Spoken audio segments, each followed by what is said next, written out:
Driver less technology से जो motor vehicle आ रहे हैं उनको लाने की परियोजना है। कंट्रोल में नहीं थे क्या? अभी तक कंट्रोल में नहीं थे।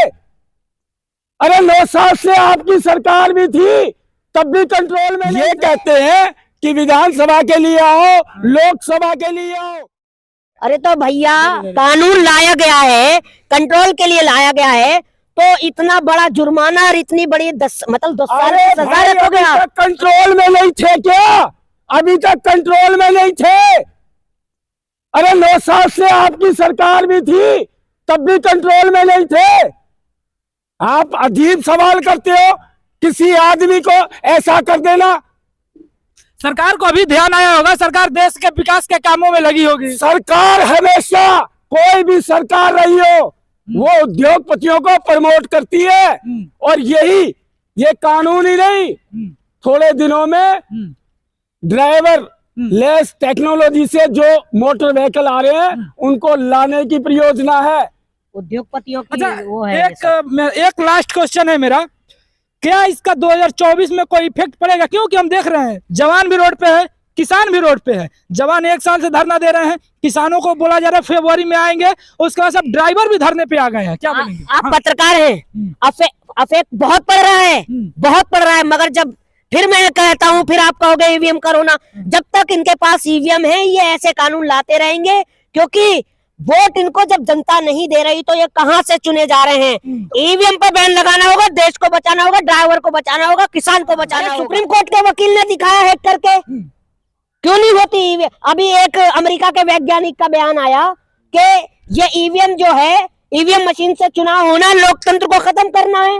मतलब जिस देश में ये ईवीएम बना वहीं पर बैन हो गया। 18 देशों में बैन है, अमेरिका में बैलेट पेपर से होता है चुनाव, जापान में होता है, तो फिर हमारे देश में क्यों बैन नहीं हो सकता? पार्टियां कहाँ सो रही है? 36 पार्टी है इंडिया अलायंस में, कहाँ सो रही है? रोड पे कहाँ नजर? भैया 36 नहीं है, पहली बात आपको ज्ञान नहीं है। 28 पार्टियां हैं, 38 पार्टियां एनडीए में हैं।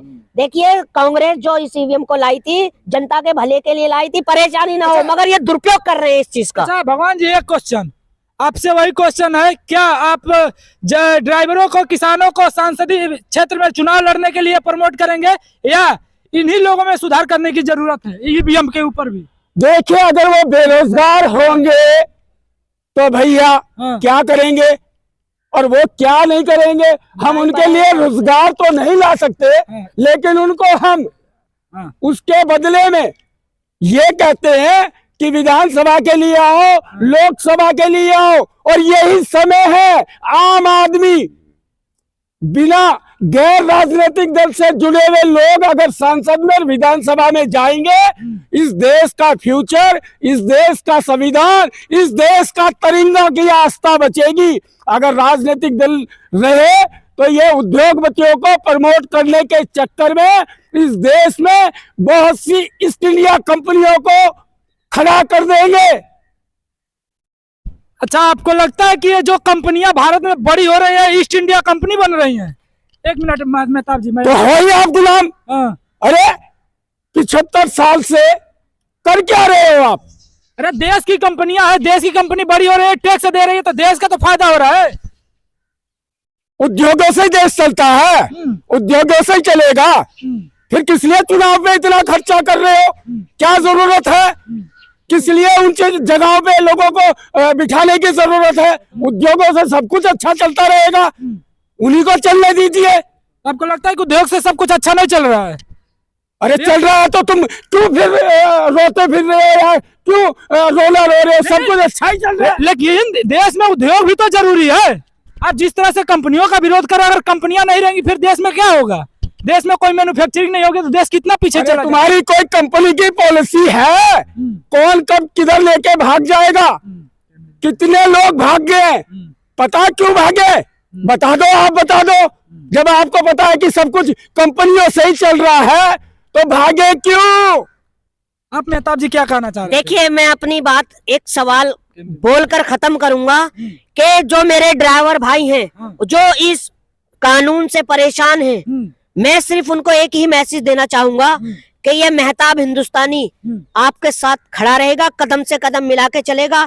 आप इस कानून का विरोध कीजिए, क्योंकि ये कानून जो है काला कानून है, ये आपको नुकसान पहुंचाने वाला कानून है, ये उद्योगपतियों को फायदा पहुंचाने वाला कानून है।